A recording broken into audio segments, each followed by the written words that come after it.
Love stories.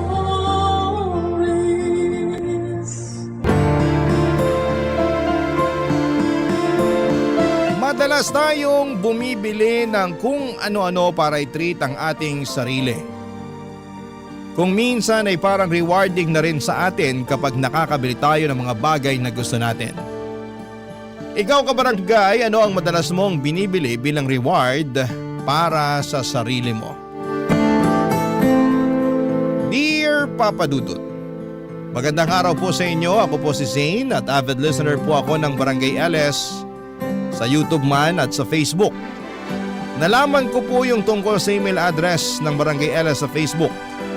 Kaya po naisipan kong ipadala sa inyo ang kwento ng buhay ko kasama ang aking pinakamamahal na mama na si Mama Lydia. Ipagdarasal ko po na sana'y mapili po ninyo ang sulat kong ito. Sinabi ko na rin po kay Mama na magpapadala ako ng sulat sa inyo at natuwa si Mama noong sinabi ko yon.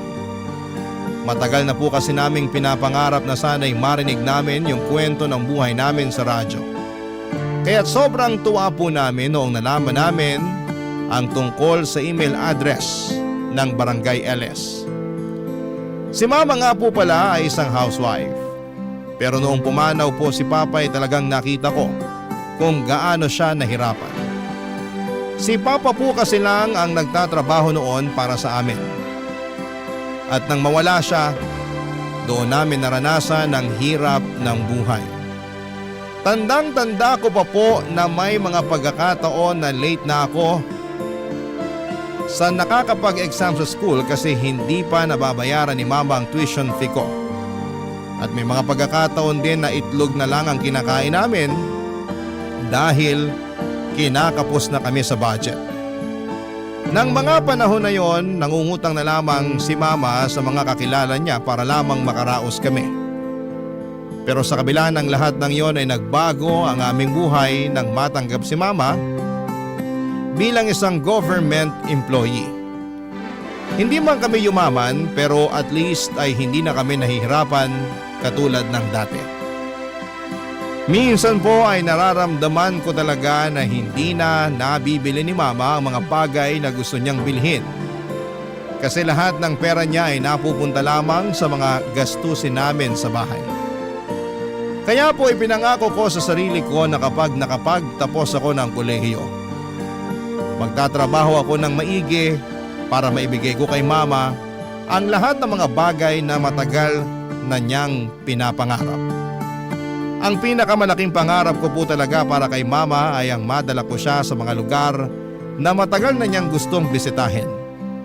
Bilang pasasalamat na rin sa lahat ng sakripisyo at pagmamahal na ibinibigay niya sa akin. Papadudot, ang totoo po niyan, tuwing umuuwi si Mama galing sa trabaho ay hindi ko po maiwasang maging malungkot. Kasi nakikita ko sa mga mata niya ang hirap ng pinagdadaanan niya sa pang-araw-araw.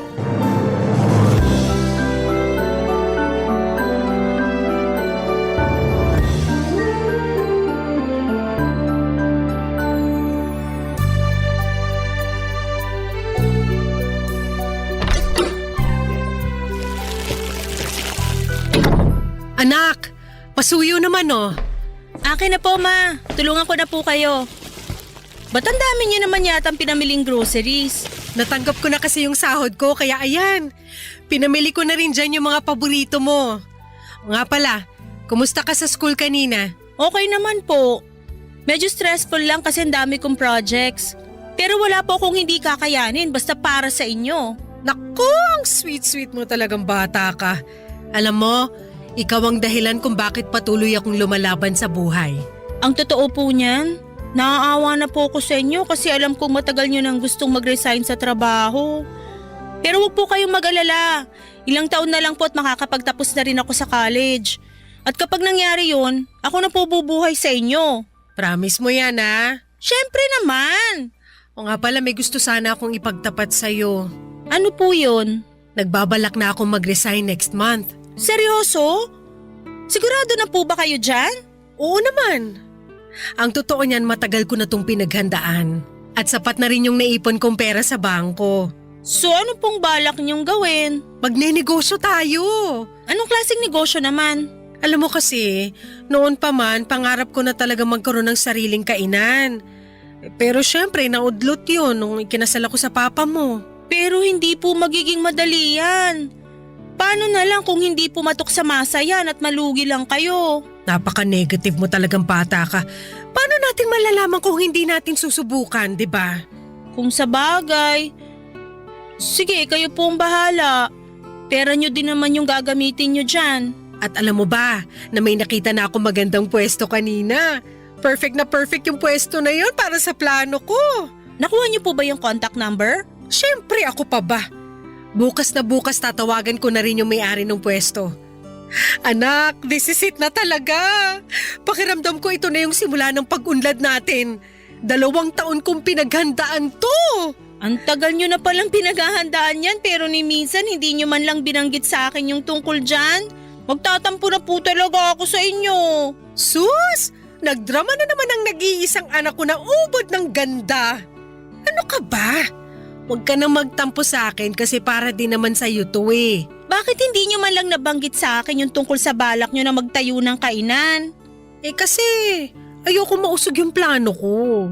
Kung ganun naman po pala, bakit nyo pa sinabi sa akin ngayon? Kasi napagtanto ko na ikaw ang magdadala sa akin ng swerte. Unti-unti ko na kasing napapansin na tuwing nag-uusap tayo, sinuswerte ako. Ang labo nyo naman. Ewan ko ba sa inyo kung bakit hanggang ngayon nagpapapaniwala pa rin kayo sa mga ganyan? Hindi naman totoo yan eh. Ano ka ba? Wala namang mawawala kung maniniwala tayo, di ba? Kung sa bagay. At speaking of swerte, teka lang, asan na ba yung bag ko? Sandali lang hanapin ko lang. Anong hinahanap nyo? Nung tinawagan mo ko kanina habang namamalengke ako, nakapulot ako ng cellphone. O, sa'yo na yan. Ano ka ba naman, ma? Sigurado ako nga hanapin to ng may-ari. Siyempre, alam ko yun. Pero tingnan mo muna yung cellphone na yan, walang password. At wala ring laman yung contacts. At nung binuksan ko yung lalagyan ng SIM card, wala ring laman. Tingnan ko nga. Hala, totoo nga! So ano, naniniwala ka na swerte ang dala mo sa akin? Siguro. Pero okay pa naman yung ginagamit kong cellphone. Ipopost ko na lang to sa Facebook. Kawawa naman kasi yung may-ari nitong cellphone. Mukhang bago pa naman oh. O sige, ikaw ang bahala. O siya, magluluto na ako. Maiwan na kita muna dyan.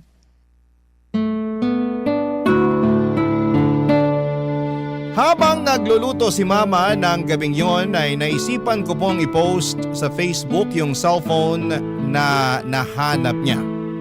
Marami pong nag-attempt na i-claim yung cellphone pero hinanapan ko talaga ng resibo yung mga gustong kumuha. Kasi yun lang po ang paraan para mapatunayan na sila nga ang tunay na nagmamay-ari ng cellphone. Pero wala pong nakapagpakita sa akin ng resibo. Kaya hanggang ngayon ay nasa drawer ko pa rin yung cellphone. Anyway, Papa Dudut, sobrang mapamahiin po talaga si Mama. Naniniwala po talaga siya na tuwing tinatawagan ko siya ay sinuswerte siya. Natatawa at hinahayaan ko na lamang po si Mama sa mga gusto niyang paniwalaan kasi alam ko naman na harmless yon. Hindi ko na rin po siya masisisi kasi yung henerasyon niya ay lumaki sa mga ganitong paniniwala at pamahiin. Hinahayaan ko na lamang po siya kasi wala naman pong masama sa mga pamahiin na gusto niyang paniwalaan niya. Kaya't iniintindi ko na lamang. At tungkol doon sa plano ni Mama makalipas ang ilang buwan, natuloy na po yung plano niyang mag-resign sa trabaho at tinuloy po niya yung pangarap niyang magtayo ng sarili niyang kainan sa pwestong nagustuhan niya. Tandang-tanda ko pa noong mga panahong yon ay hindi po sapat yung savings ni Mama para ipatayo ang kainan at nagkautang pa po siya para lamang may patayo yung kainan. Pero sa kabila ng lahat ng hirap at sakripisyo ay nagbunga po ang lahat. Ang kainan po ni Mama ay nag-boom at mukhang hindi po nagkamali si Mama sa desisyon niyang iwanan ang trabaho niya bilang government employee para sa pagnenegosyo. Napakasaya po namin kasi talagang napatunayan ni Mama na kaya niyang magtagumpay sa sarili niyang diskarte at sipag. At kung akala niyo po na nabawasan na yung stress ni Mama simula nung nagnegosyo siya ay nagkamali po kayo. Mas lalo pong dumoble yung stress niya kasi may mga tao na siyang tinututukan at habang tumatagal ay dumadami din yung mga customers namin. Yung kainan po namin ay 15 minutes lang ang layo sa bahay namin. Kaya kapag wala akong pasok ay tumutulong ako doon. Kadalasan po ay tumutulong ako sa mga tauhan ni Mama na nagsiserve ng pagkain. Naglilinis ng mga mesa, nagwawalis at kung ano-ano pa. Aaminin ko na nakakapagod yung negosyo na yon pero masasabi ko rin po na worth it ang lahat ng pinagdaanan ni Mama para lamang maipatayo ang kainan namin, Papa Dudut.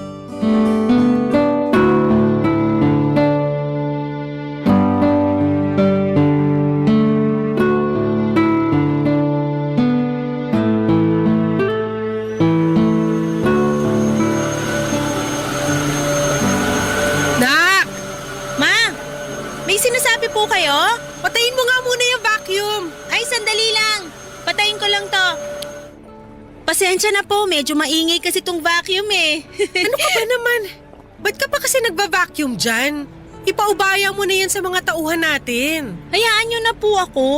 Ito na nga lang yung matutulong ko sa inyo eh. Tapos pipigilan nyo pa ako. Ay naku, napakaswerte ko talaga sa'yo. Nako, ako po tong maswerte sa inyo kasi nagkaroon ako ng mama na sobrang sipag at madiskarte. Grabe, hindi ko akalain na darating yung araw na magkakaroon tayo ng sarili nating negosyo. At take note, nabayaran ko na rin lahat ng inutangan ko para lang maipatayo tong kainan natin. Salamat sa Diyos. Sana magtuloy-tuloy na talaga to. Ay naku, sigurado yan. Ikaw lang ang lucky charm ko eh. Ay, ayan na yung delivery ko. Nagdilang anghel ako. Ito ang isa pang swerteng dumarating. Sandali lang naka, diyan ka lang. Ano ba kasi yan? 700, 800, o yan. Thank you! Ano ba yung in-order mo, ma? Umorder ako ng pampaswerte online para dito sa kainan at para na rin sa bahay natin. Patingin nga. Magkano ba to? 800? Ano ba yan? Ang mahal naman nito. Mura na nga yan eh.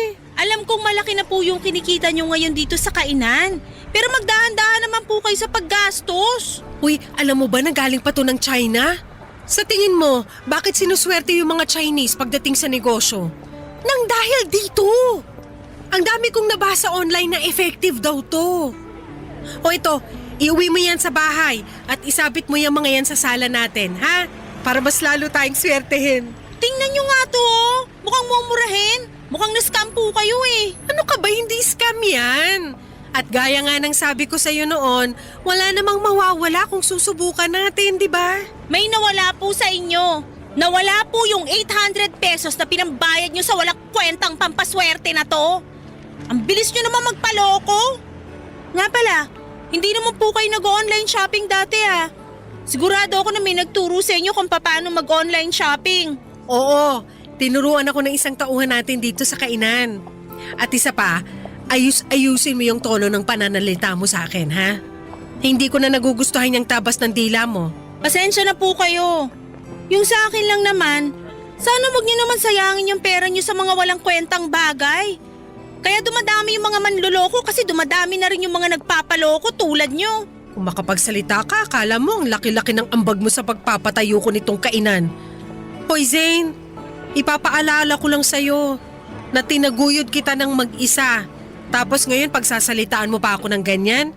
Ma, sana wag niyo naman masamain yung mga sinasabi ko sa inyo. Opo, alam ko yung mga sakripisyo at hirap na pinagdaanan nyo simula nung namatay si Papa. At hindi ko po nakakalimutan yon. Pero yung sa akin lang naman, malulugi po ang negosyo natin kung patuloy kayo na mag-order ng kung ano-ano online.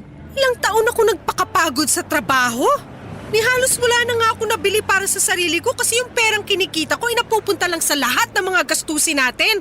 Tapos ngayon na may nabili na ako para sa sarili ko, pagagalitan mo ko? Sorry po. Hindi po yun ang intensyon ko. Pero yun yung nararamdaman ko eh. Pakiramdam ko pinagmamalupitan mo ko. Baka pagtanda ko tuluyan mo nang makalimutan na nanay mo ko. At basta-basta mo na lang akong dadalhin sa home for the aged. Ma, I'm sorry na nasaktan ko po kayo. Huwag kayong mag-isip ng ganyan. Hindi po mangyayari yun. Yung sa akin lang naman, ayokong mawala sa inyo yung negosyong pinaghirapan nyo. Hindi mo kasi ako naiintindihan. Bata pa lang ako, laki na ako sa hirap. At ngayon lang ako nagkakaroon ng pagkakataon na bilhin yung mga gusto kong bilhin. At ayoko po na maranasan nyo pa uli yung hirap na yon. Kaya ako nga kayo pinagsasabihan eh. Pasensya na po talaga at napagtaasan ko kayo ng boses. Aaminin ko po na nagkamali ako doon. Ewan ko sa'yo. Huwag na po kayong magtampo. Patawarin nyo na ako, please. Masisisi mo ba ako? Talaga naman nakakatampo yung pasagot-sagot mo sa akin kanina eh. Sorry na po talaga. Oo na. Ha? Oo na, pinapatawad na kita. Sabi ko na nga ba, hindi nyo ako matitiis eh. I love you, Ma. I love you too. Pero sa susunod na sagot-sagutin mo pa ako, sasampalin na talaga kita.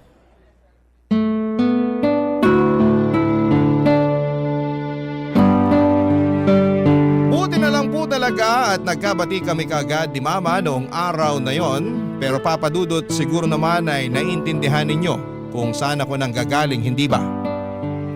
Oo, siguro yung maliit lang na halaga yung 800 pesos para gawing malaking issue. Pero ang ayoko lang talagang mangyari ay yung mag-aksaya si Mama ng pera para sa mga nakikita niya online. Ang mahirap kasi sa ibang mga matatanda ngayon, lalo na sa mga hindi masyadong techie, ay mabilis silang nagpapaniwala sa mga nakikita sa online. Kaya minsan ay nagiging target na sila ng mga scammers. Kaya kung may mga seniors man na nakikinig dyan, ang advice ko lamang po ay kung may gusto kayong bilhin online, mag-research muna kayo ng mabuti bago ninyo bilhin ito. At mas maganda po kung may mga anak o kaibigan kayong makakatulong sa inyo para alamin kung legit o fake nga ba ang isang produkto. Lumipas sa mga araw at mas lalo kong napapansin na dumadami yung mga ino-order ni Mama online. Mabuti sana kung may kwenta yung mga binibili niya, pero sa totoo lang, wala talagang kakwenta-kwenta yung mga pinamimili ni Mama. Naku Papa Dudut, matatawa kayo sa mga binibili ni Mama. As far as I remember, bumili siya ng pang-crack ng itlog, tapos bumili rin siya ng machine na nag-slice ng mga saging, at bumili pa ng napakaraming toilet paper na nag-glow in the dark. Aabutin tayo ng magdamag kung iisa-isahin ko po yung mga walang kwentang bagay na binibili ni Mama. Maniwala po kayo, ginawa ko na talaga ang lahat para pigilan si Mama sa pag-online shopping niya. Pero tuwing sinusubukan ko siyang pigilan, nag-aaway lamang kami at nagkakasamaan ng loob, Papa Dudut. Barangay Love Stories. Barangay Love Stories. Himala na lang po talaga at hindi pa nalulugi ang negosyo namin sa dami ng mga pinamimili ni Mama. Noong mga panahon na yon ay dinadagsa pa naman ng mga customers ang kainan namin. Kaya yung perang winawaldas ni Mama sa mga walang kwentang bagay ay nababawi rin naman niya kaagad. Pero Papa Dudut, ang totoo, ang hirap po talaga. Kating-kati na akong pigilan si Mama ng mga panahon na yon. Pero kahit na anong paliwanag ko kay Mama ay hinding-hindi niya pa rin ako maintindihan. Kinuwento din sa akin ni Mama na noong bata pa siya ay sobrang hirap daw ng buhay nila. At mas mahirap pa daw sila sa daga at yung mga gamit niya noon ay puro luma at sira-sira. Kaya ngayon ay bumabawi siya sa sarili niya at bumibili ng mga bagay na gusto niyang bilhin dahil sa may pera na siya. Pero Papa Dudut, alam ko po na hindi magtatagal ay mawawala lahat ng pinaghirapan ni Mama kung magpapadala lamang siya sa emosyon niya. Kaya naman patuloy pa rin akong tumututol sa pag-online shopping niya. Kaya isang araw habang natutulog si Mama ay napag-isipan ko na i-install yung shopping application sa cellphone niya. Noong nagising po siya ay nataranta siya at nagsisigaw kasi wala na raw yung application. At nagpanggap ako na wala akong alam sa mga nangyari. At nagsinungaling ako kay mama at sinabi ko sa kanya na may virus ang cellphone niya. Pero tuso po si mama kasi noong araw na yon ay pumunta siya sa paggawaan ng cellphone at nagpatulong siya sa mga technician para ma-install muli yung shopping application sa cellphone niya. At nung mga sumunod na linggo ay palala ng palala at pamahal ng pamahal yung mga pinamimili ni mama online. Dumating na sa puntong bumili siya ng flat screen TV kahit maayos pa naman ang TV namin. At bumili pa siya ng bagong refrigerator kahit na wala namang sira ang luma naming ref. Na mga panahon na yon ay kating-kati na akong basagin yung cellphone ni mama para hindi na niya ito magamit. Pero syempre mahal ko ang mama ko at ayokong sirain ang gamit niya. Makalipas nga papadudot ang isang buwan ay nagulat po ako ng isang araw ay pagkagising ko ay may napansin ako na napakalakas na ingay sa loob mismo ng bahay namin.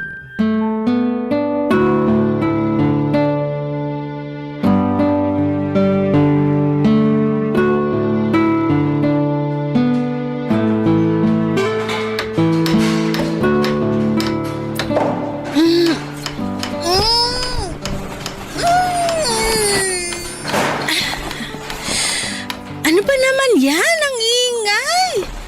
Istorbo talaga oh. Matutulog pa yung tao eh. Oh, ma! Ba't andito ka? Di ba dapat nasa kainan kayo? Ay, yung kainan pinaubaya ko na muna sa isang staff natin. Pero huwag kang mag-alala, mapagkakatiwalaan naman yun eh. Sigurado ka ba, ma? Sa akin mo na lang kaya ibilin yung kainan. Ano ka ba? Alam kong abala ka sa pag-aaral mo at ayoko ma-distract ka. Kaya dito ka lang sa bahay. Sige, sabi niyo eh. Nga pala ma, ba't ang ingay dito? Teka lang, sino yung mga lalaking yun? Ba't ang dami nila? Ay oo nga pala, sila yung kinuha ko para doon sa kwartong ipapagawa ko. Kwarto? Dalawa na nga lang tayo dito sa bahay tapos magpapagawa pa kayo ng isa pang kwarto? Ano yan, kwarto para sa mga bisita? Hindi! Kwarto yan para sa mga parcel ko. Teka nga! Ano? Uminahon ka nga. Sabihin niyo sa akin na nagbibiro lang kayo, ma. Mukha ba akong nagbibiro? Mamimili ako ng mga bagong gamit online at doon ko ilalagay ang mga ipapamili ko sa bago nating kwarto. Pero gumagana pa naman yung mga gamit natin ah. Wala po kayong dahilan para mamili pa ng mga bagong gamit. Oo, pero malay mo. Baka sira na yung mga yan next week o next year, di ba? Kaya mas mainam na yung may nakahanda tayong reserba. At para hindi nakakalat dito sa bahay yung mga o-ordering ko, nagpagawa na ako ng kwarto. Pinalagpas ko na po yung binili nyong bagong TV at ref nung nakaraan. Pero sumusobra na po kayo. Hindi na normal tong ginagawa nyo. Zane, wala ako sa mood para makipag-away sa'yo. Please, wag ngayon. Kakagising ko lang, ma. Sa tingin nyo ba nasa mood ako para makipag-away sa inyo? I'm sorry, pero hindi ko na matitiis to. Puntahan niyo yung mga lalaking yun at sabihin niyo sa kanila na hindi niyo na itutuloy yung pagpapagawa ng bagong kwarto. Ano? Naiibang ka na ba? Kinontrata ko na ang mga yan. Kung hindi niyo kaya, pues ako na mismo magsasabi sa kanila na tigilan na tong kalokohang to. Sige, gawin mo at palalayasin kita rito. Alam kong hindi niyo magagawa sa akin yan. Huwag mo akong susubukan. Pinapangako ko sa'yo na maghahalo ang balat sa tinalupan pag kumontra ka pa sa mga gusto ko mangyari. At isa pa, ano ba yung kinagagalit mo? Ha? Hindi naman kita pinababayaan At nababayaran ko rin lahat ng mga kailangang bayaran dito sa bahay. Hindi niyo na nakikita, ma. Itong pag-hoard niyo ng mga gamit, ito ang sisira sa atin. Palibasa hindi mo ako naiintindihan. Kasi hindi mo naman naranasan yung hirap na dinanas ko nung bata pa lang ako. Utang na loob! Hanggang kailan niyo balak gawing rason yan, ha? Rinding-rindi na po ako sa dahilan niyo na yan. Gusto ko po kayong intindihin pero sa puntong to, ang hirap-hirap niyo nang unawain. Kung nahihirapan ka na sa akin, eh di lumayas ka. Hindi ko kailangan ng anak na minamandohan ng bawat galaw ko. Intindihin niyo rin naman ako. Minamanduhan ko po kayo kasi nag-aalala ako sa inyo at mahal na mahal ko po kayo. Kung ganun lang din naman, pues, wag mo na lang ako mahalin. Kasi nanliliit ako sa sarili ko. Pinamumukha mo sa akin na bobo ako tuwing pinaparamdam mo sa akin yung pagmamahal na sinasabi mo. Ma, nakikiusap ako sa inyo. Tigilan nyo na to, please. Pagod na ako sa buhay na to, Zane. Yung pag-o-order na nga lang yung nagpapaligaya sa akin, tapos ahadlangan mo pa? So kailan kayo titigil? Kapag nalugi na yung negosyo natin? Ano bang pinuputok ng butsi mo? Maayos ko naman na napapatakbo yung negosyo natin Alam niyo po, sa totoo lang, gustong-gusto ko nang questionin kung paano kayo nakapagpatayo ng negosyo in the first place Kasi sobrang irresponsable niyo po pagdating sa financial decisions. Ano? Nakakasawa ba yung pakiramdam ng nakakaluwag-luwag na kayo sa buhay kaya bili kayo ng bili ng mga gamit? Hindi niyo naman kailangan yung mga pinagbibibili niyo. Buti sana kung may kwenta yung mga ino-order niyo Gumagastos lang kayo sa wala. Napakabastos mong bata ka! Wala kang karapatang para pagsalitaan ako ng ganyan! Hindi ko na po alam kung anong gagawin ko sa inyo. Sa totoo lang po, nahihirapan na ako sa inyo. Pwes, mas nahihirapan ako sa'yo! Alam mo kung pwede lang sana mamili ng anak, maniwala ka sa akin, hindi kita pipiliin! Sa mga sinasabi niyo sa akin ngayon, ba't parang mas mahal niyo pa yung mga in-order niyo online kaysa sa akin? At talagang pinagawa niyo pa ng bagong kwarto? Sana naging parcel na lang pala ako! At least yung mga parcel na yon nagpapasaya sa akin! Hindi tulad mo na wala ng ibang ginawa kung hindi ang painitin ng ulo ko! Papasok na po ako sa kwarto ko! Mamaya niyo na lang po ako kausapin kapag nasa katinuan na po kayo! Ang kapal ng mukha mo!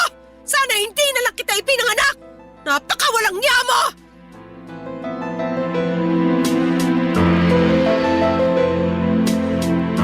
Hanggang ngayon ay sobrang nakokonsensya pa rin ako sa kung papaano ko sinagot si Mama noong araw na yon. Nagdilim lang po talaga ang paningin ko at hindi ko na napigilan ang sarili ko noong nalaman ko na nagpagawa si Mama ng kwarto para sa mga parcel niya. Hindi ko matanggap na patuloy pa rin siyang nagbubulag-bulagan sa pagiging hoarder niya, Papa Dudut. Kaya napag-isipan ko po na mag-research tungkol sa kondisyon ni Mama. Nang tinignan ko sa internet ay napag-alaman ko na ang tawag pala sa kalagayan ni Mama ay hoarding disorder at isa itong mental health condition. At alam ko rin po na kapag sinabi ko kay Mama na kailangan niya nang magpatingin sa isang professional ay hinding-hindi siya papayag. Kaya hindi na ako nag-abala na sabihin kay Mama na may mental illness siya. Gulong-gulo din po ako noon dahil nagsisimula ng humina ang kita namin sa kainan. Sa totoo lang ay normal naman sa negosyo magkaroon ng mga panahong matumal ang benta at hindi sana yon magiging malaking problema pero naging malaking problema siya. Dahil umabot na sa puntong nangungutang na si Mama ng pera para lamang makapag-online shopping. Doon ko po talaga napagtanto kung hindi ako kikilos at kung hindi ko tutulungan si Mama na tigilan ang bisyo niya sa pag-o-order ng mga gamit online ay pareho kaming pupulutin sa kangkungan. Kaya hindi na po ako nagdalawang isip na gumawa na ng paraan para maagapan ang sitwasyon bago pa ito lumala. Isang araw ay pumasok po ako sa kwartong pinagawa ni Mama at pagbukas ko ng pinto ay nakita ko ang mga parcel na nakatambak. Ang mas nakakapanlumo pa dyan, Papa Dudut, ay madami pang parcel na hindi nabubuksan ni Mama. Sobrang bigat po ng pakiramdam ko ng araw na yon. Pero alam ko na kailangan ko itong gawin hindi lang para sa negosyo namin, kundi para na rin sa kapakanan ni Mama, Papa Dudut.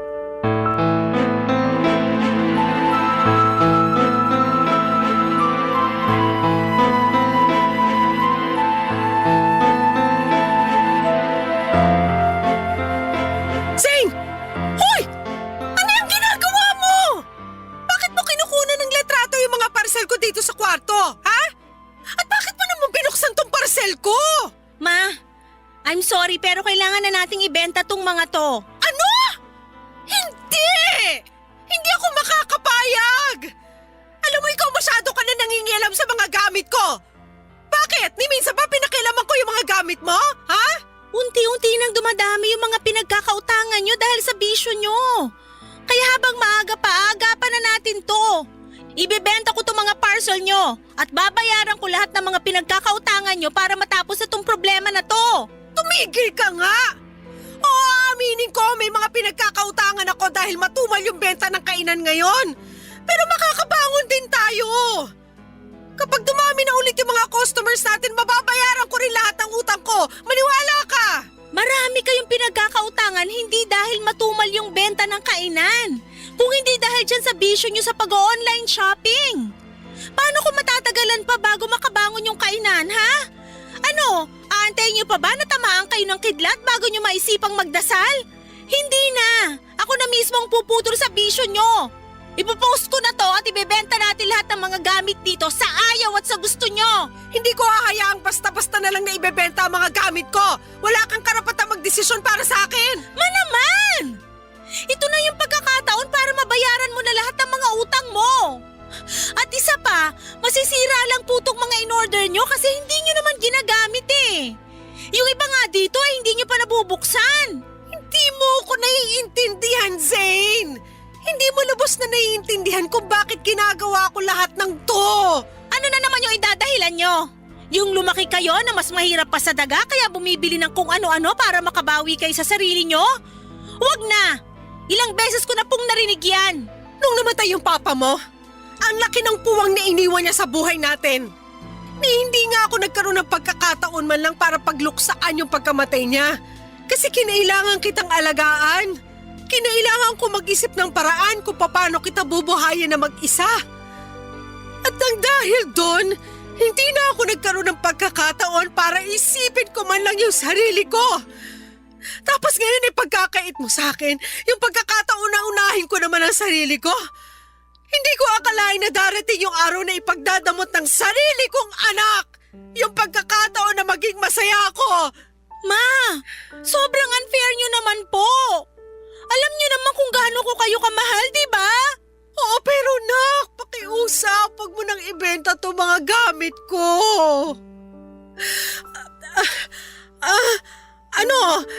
Pinapangako ko sa'yo na huling-huli na to. Hindi na ako mag-o-order ng kung ano-ano online. Pangako sa'yo yan. Sigurado na ba yan? Oo naman. Eto yung cellphone ko.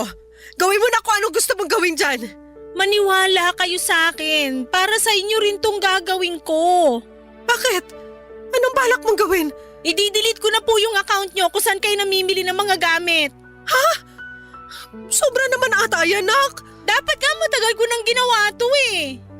Baka naman... Ano? Baka naman pwede mo akong pagbigyan. Huli na talaga to. Naman! Please. Isang order na lang talaga. Sige na naman, payagan mo na ako.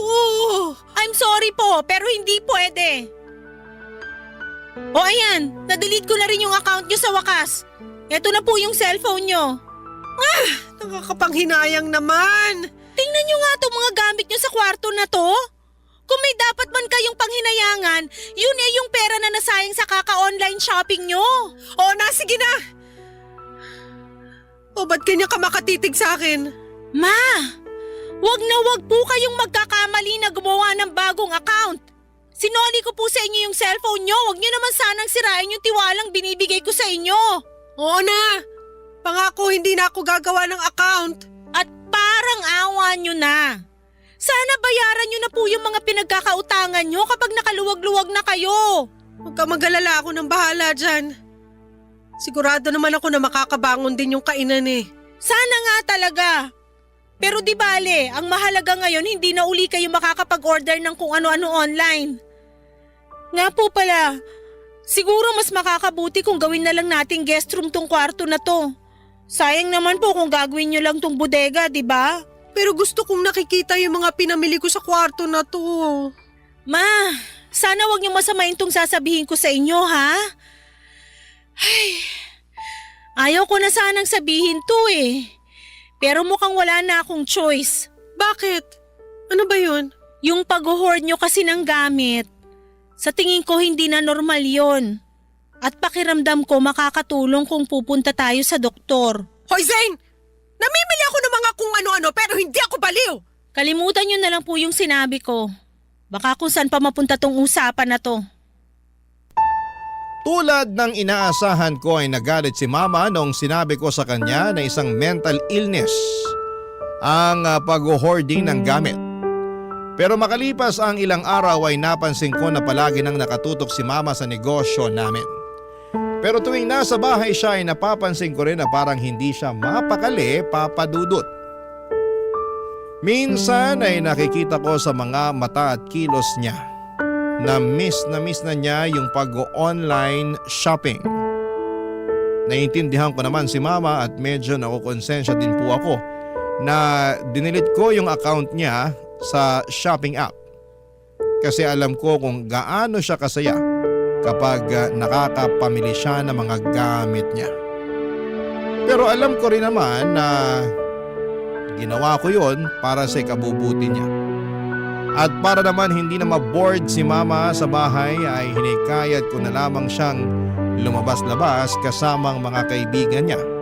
At ipaubayan na lamang muna sa isang mapagkakatiwalaan na tauhan namin yung kainan at mukhang nakatulong yung advice na yon. Kasi simula nang nakapag-bonding na si mama kasama ang mga friends niya ay unti-unti ko nang nakikita na nawawala yung lungkot sa mukha niya. Hindi na rin naman buwabata si mama, Papa Dudut, at sa tingin ko ay deserve naman niya yung makapag-enjoy at magkaroon ng oras para sa sarili niya. Kasi sino ba namang anak ang gustong makita ang mama niya na nakatunganga sa bahay at nai-stress palagi sa pagpapatakbo ng negosyo? Masakit para sa akin yon kasi ayokong nakikita si mama na malungkot o parang napapaligiran ng mga problema. Kaya't nag-decide akong hikayatin siyang lumabas, magpahinga at magsaya. Kasi bilang isang anak ay gusto ko naman na makita siya na masaya at puno ng buhay. At ng mga panahon na yon, Papa Dudut, mga kabarangay, ay masasabi kong tuluyan ng iniwan ni mama ang mundo ng online shopping. Barangay Love Stories. Barangay Love Stories. Habang tumatagal ay mas lalong lumaki ang social circle ni mama at marami na rin siyang nakikilalang ibang tao at masaya ako para sa kanya. Kasi nakikita ko sa Facebook na nagsisimula na siyang mag-ballroom dancing at palagi silang nagkakasiyahan ng mga kaibigan niya. Sabi nga ni mama sa akin ay hindi siya masyadong lumalabas o gumagala noong buhay pa si Papa. Kaya natuwa ako na kahit papaano ay nagagawa na niyang makapag-enjoy at mag-explore ng mga bagay na hindi niya nagagawa noon. Pero Papa Dudut, hindi ko akalain na hindi pa pala tuluyang nakawala si mama sa mundo ng online shopping. Isang araw pagkatapos ko ng klase, dumiretso ko sa kainan namin at doon ko napansin na may mga nakatambak na mga parcel sa loob ng stock room. At doon ko rin nalaman na inuutusan pala ni mama yung isa naming tauhan para mag-order ng kung ano-ano online para sa kanya. Galit na galit ako noon, pakiramdam ko ay parang trinaydor ako ni mama. Kaya't sobrang nanlumo ako. Hindi pa nga kami ganap na nakakabangon mula sa mga utang at ngayon ay nag-o-order na naman siya. Sinabihan ko yung tauhan namin na huwag papayagan si mama na mag-online shopping. At sinunod naman niya ako. Pero tulad ng inaasahan ko ay nag-away na naman kami ni mama noong pinagbawalan ko yung tauhan namin na tulungan siya sa pag-online shopping. Pero hindi ko po akalain na mas malaki pa pala ang problema na haharapin ko. Isang gabi ay napansin ko na may kaibigan si mama na dumalaw sa bahay namin. At dinig ko na sinabi niya kay mama na kung mag-i-invest daw si mama sa negosyo niya ay malaki daw ang kikitain na pera ni mama. Alam mo naman ako, Papa Dudut, sobrang protective ako pagdating kay mama. Kaya talagang nagalit ako ng gabing yon. Parang may kutob kasi ako na scammer ang kaibigan ni mama at niloloko lamang siya, Papa Dudut. Kaya noon nag-CR si mama ay nakipagtalo ako doon sa kaibigan niya at pinalayas ko siya sa bahay namin. At doon na nga nalaman ni Mama yung ginawa kong pagpapalaya sa kaibigan niya, Papa Dudut.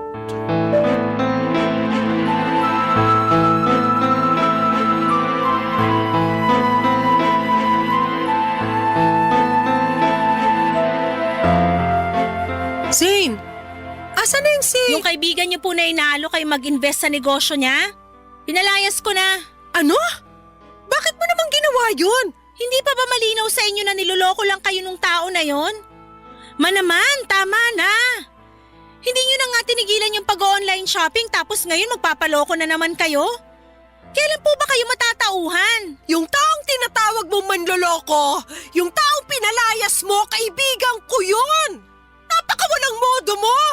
Wala na ako mukhang may aharap sa mga kaibigan ko nang dahil sa ginawa mo! Pwes, kung ganong klaseng tao lang din naman ang magiging kaibigan mo, di bali na lang. Alam mo, hindi na kita maintindihan! Hindi ba't ikaw itong humihikayat sa akin na lumabas-labas kasama ng mga kaibigan ko? Pinayagan na nga kitang i-delete yung account ko sa shopping app, di ba? Ipapaalala ko lang po sa inyo na never kayong tumigil sa pag-online shopping. Kung hindi ko pa nakita yung mga nakatambak na parcel sa stockroom ng kainan natin, hindi ko pa malalaman na inuutusan nyo lang pala yung isa sa mga tauhan natin na mag-order para sa inyo. Benta ng kainan yung ginamit ko para pambili sa mga parcel na yon. Hindi ako naniniwala sa inyo. Sigurado ako na nangutang na naman kayo para lang matustusan yung bisyo nyo. Tumigil ka na nga! Gaya ng sabi ko sa iyo noon, makakabangon din ng kainan at mababayaran ko rin ng buo yung mga pinagkakautangan ko, naiintindihan mo? Yun na nga yun eh. Hindi pa nakakabangon yung kainan pero dinagdagan nyo na naman yung mga utang nyo. Huwag ka mag-alala kasi wala na ako mga utangan. Anong ibig nyo sabihin? Yung kaibigan ko na pinalayas mo, isa siya sa mga palagi nagpapautang sa akin. Kaya naman palang lakas ng loob ng mokong na yun na alukin kayo mag-invest sa negosyo niya. Makinig ka muna sa akin, ha? Nagkakamali ka kasi pag nag-invest ako sa kanya, sigurado ako na yayaman na tayo. Ipinaliwanag niya sa akin ang lahat at ang laki ng tubo na makukuha ko sa negosyo niya. Imposible po yan. Please lang, huwag na kayong magpapauto sa taong yun. Mas maliwanag pa sa sikat ng araw na scam yung inaalok niya sa inyo. Ang totoo niyan… Ma, huwag mo sabihin na… Oo, nakapag-invest na ako. Binigay ko na sa kanya yung 40% ng bayad ko. Diyos ko naman! Ano ba tong gulo na pinasok nyo? Maniwala ka. Ito nang simula ng pagyaman natin, anak. Sana ginamit nyo na lang yung perang yun para mabayaran yung mga utang nyo. Hindi ka naman kasi nakikinig eh. Kapag dumoble o tumriple na yung perang ininvest ko, hindi ko lang mababayaran yung mga pinagkakautangan ko kung hindi mabibili ko na rin lahat ng gusto mong bilhin. Yung gusto ko lang, yung tigilan nyo na yung kahibangan na to. Bahala ka kung ayaw mo maniwala. Ganyan naman kayo mga kabataan ngayon eh. Wala kayong pinaniniwalaan at sobrang sarado ang mga utak nyo. Di bali na lang. Natawagan ko na lang yung kaibigan ko na pinaalis mo. Hoy, humingi ka ng tawad pagbalik niya ha? Sige ma, subukan mong babalikin yung dito at lalayasan ko na talaga kayo. Ha! Talaga ba? Bakit? Kaya mo na ba ang sarili mo? Mas pipiliin ko pang matulog sa lansangan kaysa makita kayo na unti-unting nasisira dahil sa mga pinaggagawa nyo. Gusto mong lumayas? O di kunin mo yung mga gamit mo at umalis ka rito. Kung tutuusin, mas mabuti nga kung lumayas ka ngayon mismo eh. Nang sa ganoon, hindi ka na makita ng kaibigan ko pagbalik niya rito. Nakakahiya yung ginawa mo sa kanya. Mukhang nakapagdesisyon na nga kayo. Hindi niyo po alam kung gaano kasakit para sa akin na makita na unti-unti niyo sinasayang ang lahat ng mga pinagpaguran niyo. Gusto mo malaman kung anong sayang? Yung pagpapaaral ko sa'yo. Kasi lumalaki kang bastos at walang modo. Sana lang talaga, wag dumating yung araw na magsisi kayo pero huli na. Kung may pinagsisisihan man ako, yun na yung naging anak pa kita. Namimihasa ka na sa pambabastos mo sa akin? Hindi ka na naawa sa akin? Hindi niyo ba nakikita na ginagawa ko lahat ng to dahil mahal na mahal ko kayo? Ginagawa mo lang ang lahat ng to dahil ayaw mo ako maging masaya. Ang gusto mo lang ay yung nabibigay ko sa iyo yung allowance mo. Ganun ba talaga kababaw ang tingin niyo sa akin? Oo! Kasi kung mahal mo ako, hindi mo ako pagbabawalan sa mga bagay na nakakapagpasaya sa akin. Ayoko na po. Wala nang patutunguhan tong usapan na to. Siguro panahon na para maghiwalay muna tayo. At sa na mapupunta? Bakit? May pera ka? Doon na muna ako sa best friend ko.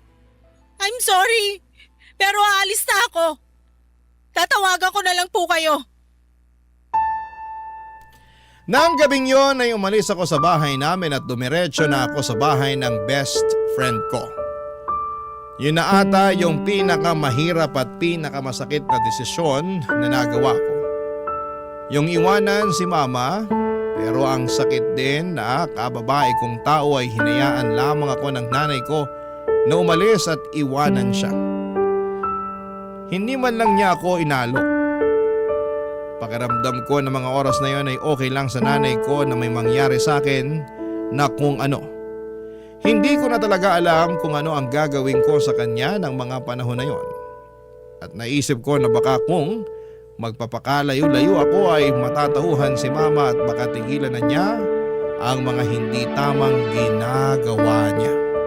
Lalo na ang paggastos ng pera sa mga walang kwentang bagay. Buti na lamang papadudot at taus puso akong tinanggap ng best friend ko sa bahay nila.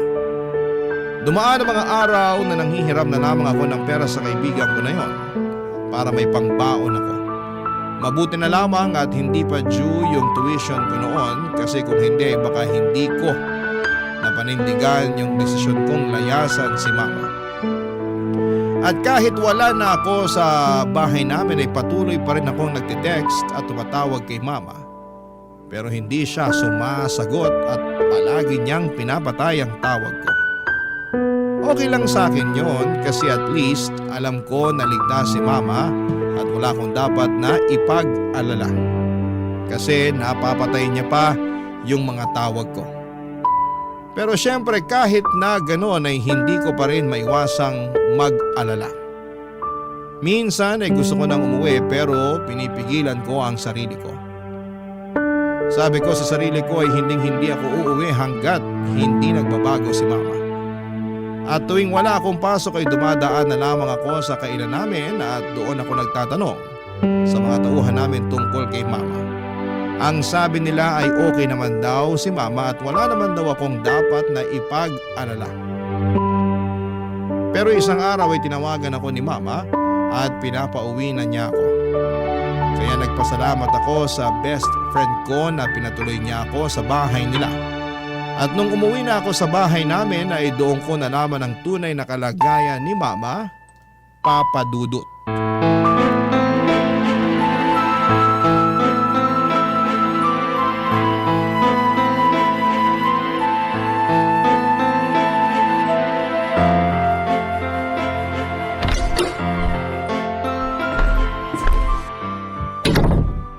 Ma? Zane, anak! Anong nangyari? Ba't kayo umiiyak? Yung perang ininvest ko, wala na. Ang laking halaga nun. Yan na nga ba sinasabi ko eh. Patingin ako ng cellphone nyo. Eto! Pambihira! Wala na!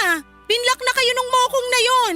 Pati yung iba pa mga kaibigan namin, hinikayat niya rin na mag-invest sa kanya, tinakbuhan niya rin. Ano nang gagawin natin? Huwag niyo na muna pong isipin yon. Baka mas lalo kayong ma-stress. Anak, sorry sa lahat ng mga nagawa at nasabi ko sa'yo. Sisig-sisi ako na hindi ako nakinig sa'yo. Akala ko kasi pinaghihigpitan mo ko eh, kaya ayaw mo ko maging masaya. Naman, ikaw na nga lang ang meron ako eh. Sa tingin niyo talaga magagawa ko yon? Kung ganun, bakit mo ko nilayasan? Nagawa ko lang naman yun kasi nawawasak na yung puso ko tuwing nakikita ko kayo na winawaldas yung mga pinaghirapan nyo sa mga walang kwentang bagay. At ngayong naiintindihan ko na kung bakit mo ko pinagsasabihan noon. Pero wala na yung perang ininvest ko, nak. Natangay na ng manluloko na yun. Di bali na lang po. Yung perang nawala sa inyo, pwedeng-pwede natin kitain uli yun. Pero pag kayo namatay sa stress, yun ang hindi ko kakayanin, ma. Mahal na mahal ko po kayo. Mahal na mahal din kita. Mapapatawad mo pa ba ako sa lahat ng mga nasabi at nagawa ko sa'yo? Ang totoo niyan, dapat ako nga itong humihingi ng tawad sa inyo eh. Oo, alam kong mali yung ginagawa niyong pagsasayang ng pera. Pero dapat hindi ko kayo binastos. Dapat kinausap ko na lang kayo ng maayos. Sising-sisi din po ako sa kung paano ko kayo sinagot-sagot noon. Paano mo naman ako kakausapin ng maayos? Hindi nga kita pinapakinggan noon, di ba? Basta ma, lagi niyong tatandaan na kakampi niyo po ako, okay? Makakaasa ka na simula sa araw na to.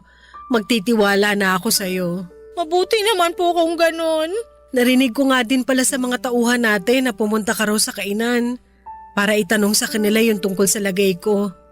Anak, thank you talaga ha. Ngayon alam ko na mahal mo ako. Hindi naman po kasi nawala yung pagmamahal ko sa inyo eh. At wag na rin po kayong manghinayang dun sa pera na nawala sa inyo kasi sigurado ako na makakaahon din yung kainan natin.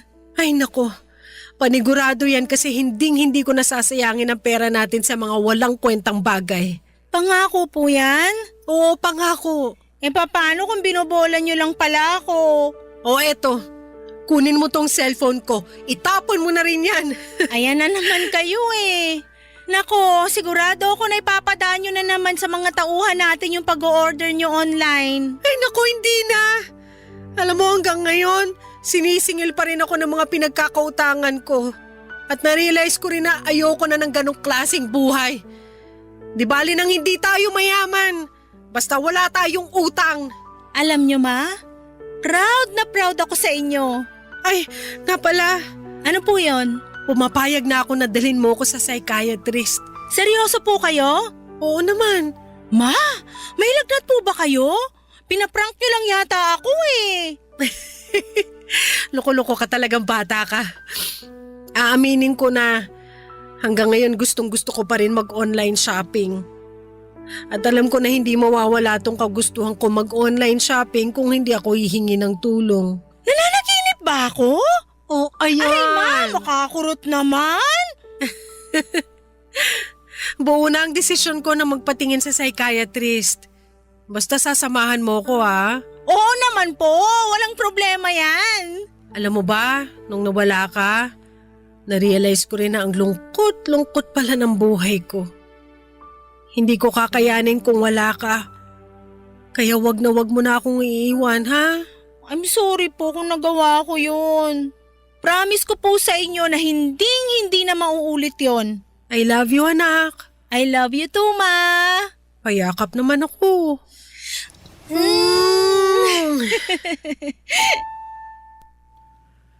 Papadudod, sigurado po akong yun na yung pinakamasayang araw sa buhay ko dahil alam ng Diyos na wala na akong ibang hiling kundi ang magbago si mama at matauhan siya sa pagwawaldas ng pera niya sa mga walang kwentang bagay.